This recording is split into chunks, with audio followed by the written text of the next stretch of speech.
Auzubillahiminash-shaytanir-rajim. Bismillahir-rahmanir-rahim. Assalamu alaikum wa rahmatullahi wa barakatuhu.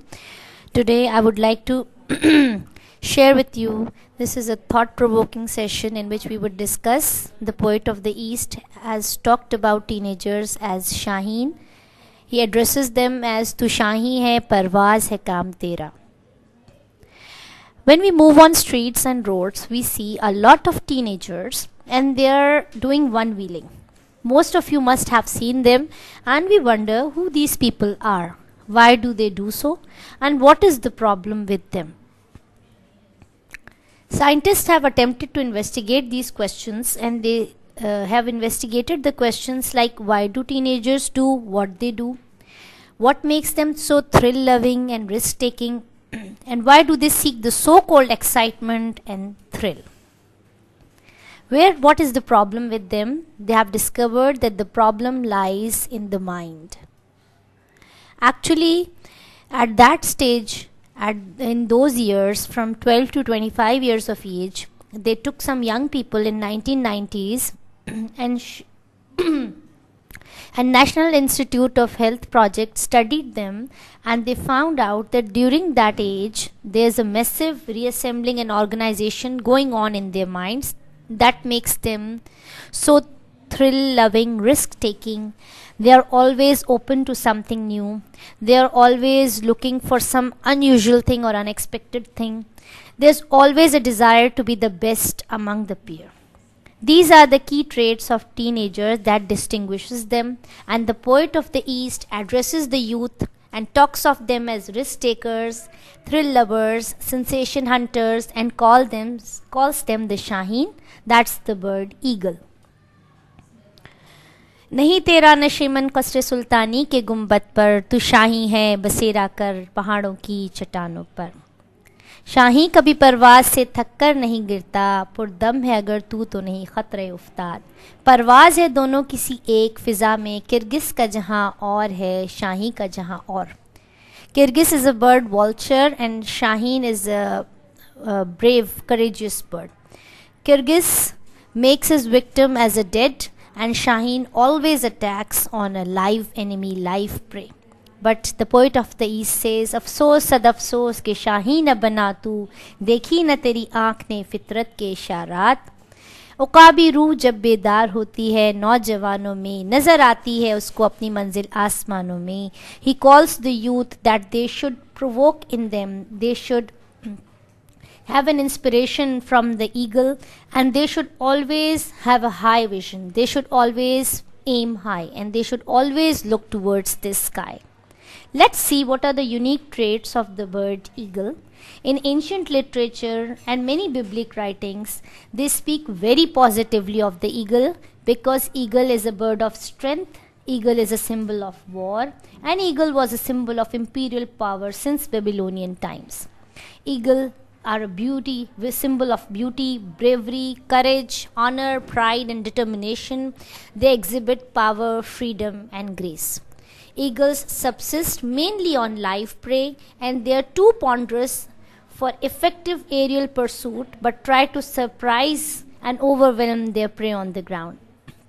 In many of the videos you must have watched eagle, and it always surprises its victim. It always takes its prey by surprise, and it captures it and it grasps it so powerfully that they are not able to free themselves.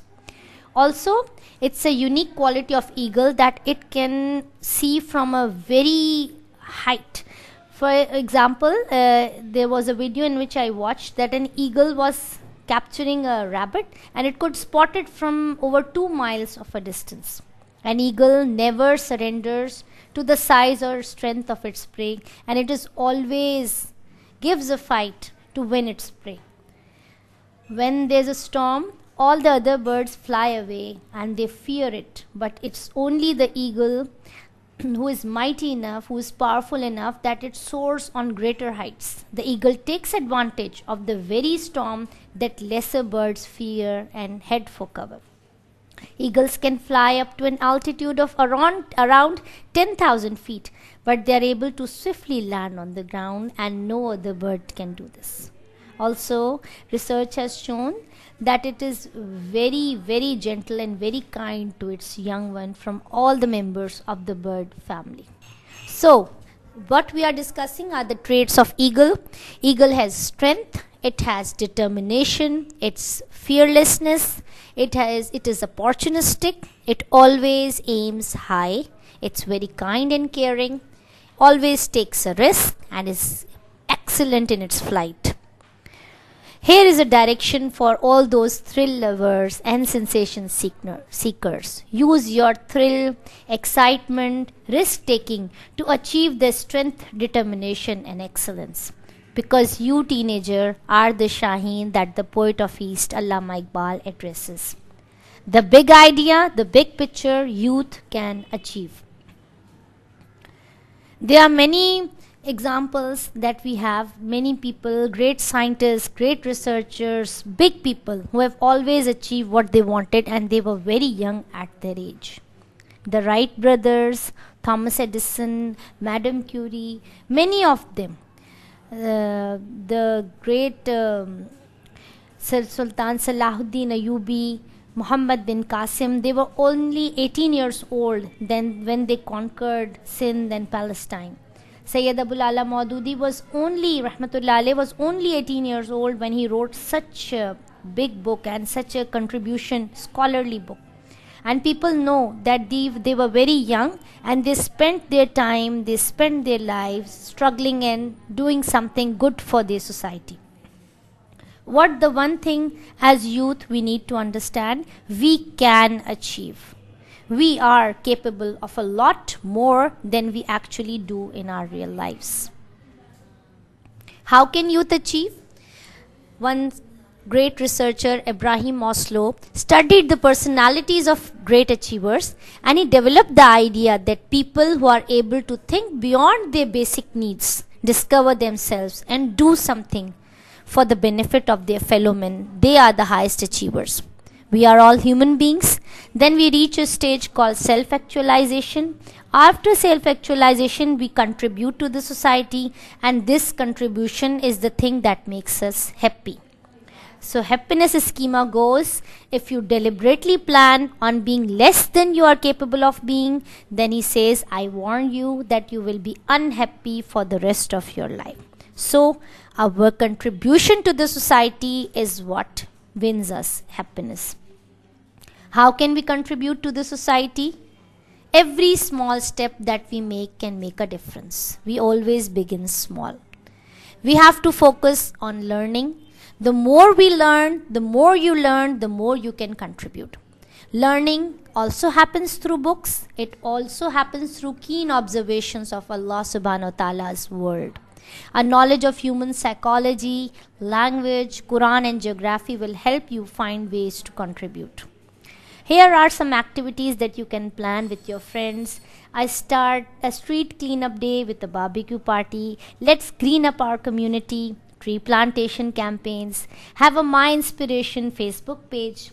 You can develop a digital library. Read to a child a day. Take a young kid to mosque campaign. So, any numerous things that you can think of to utilize your time to contribute to the society, always do it.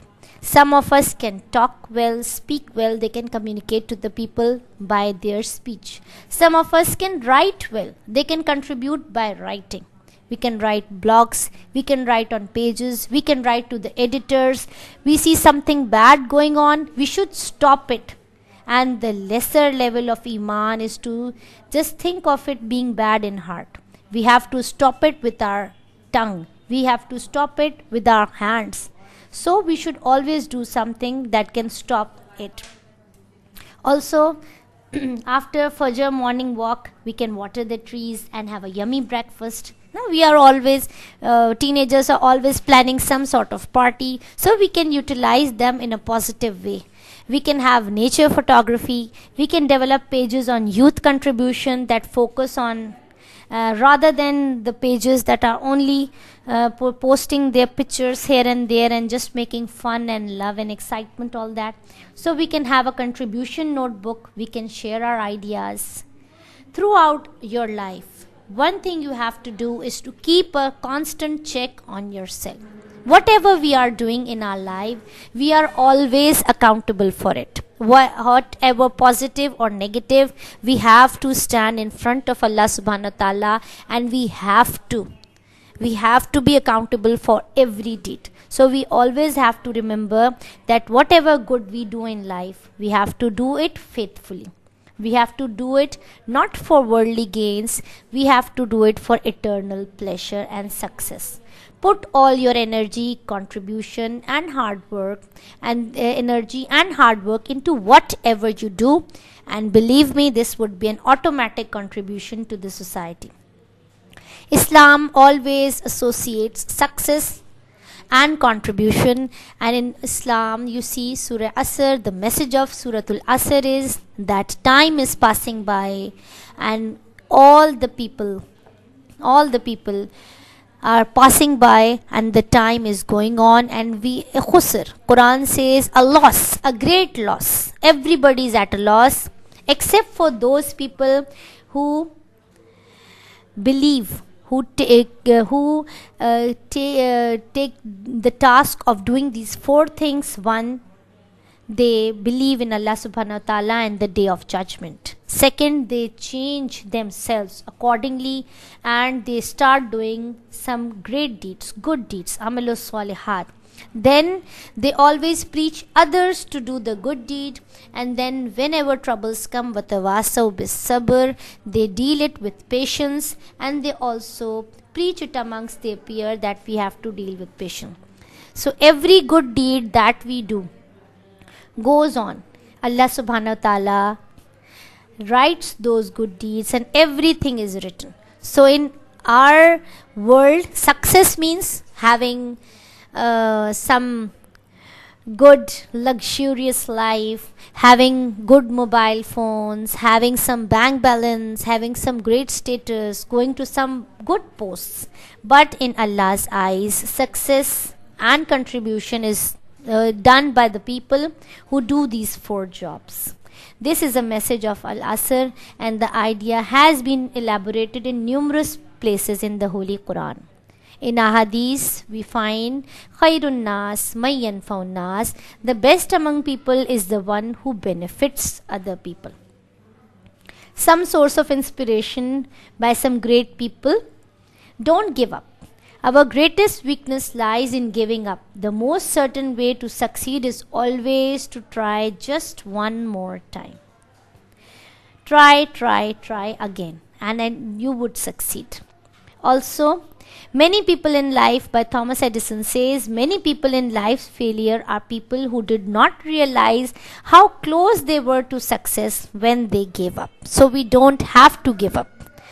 If we do something for our world, for this world, it would end. And if we do something for the life thereafter to come, and we should not think that we would give up this task and we cannot do this task. We have to take up a task and leave it to Allah subhanahu wa ta'ala. Allah would guide us towards success. Nelson Mandela once said, there is no passion to be found playing small in settling for a life that is lesser than the one you are capable of living. So, as youth, we are capable of doing many things that we think are impossible, but nothing is impossible. We can achieve everything. However, beware of this virus. This is a love, life, living virus that exists here and there in our environment. It tells us, bring out the idol in you. Come and participate in the competition. Happy Valentine's Day. Let's celebrate Valentine. Wow, Basant Festival. Wow, concerts. This is a life. We have got this only once. Let's enjoy it properly. We as Muslims know that we are not here to enjoy our lives. We are here to make our lives useful, so that when we go in front of Allah subhanahu wa ta'ala tomorrow, we can say that we did something that was asked by you, Allah.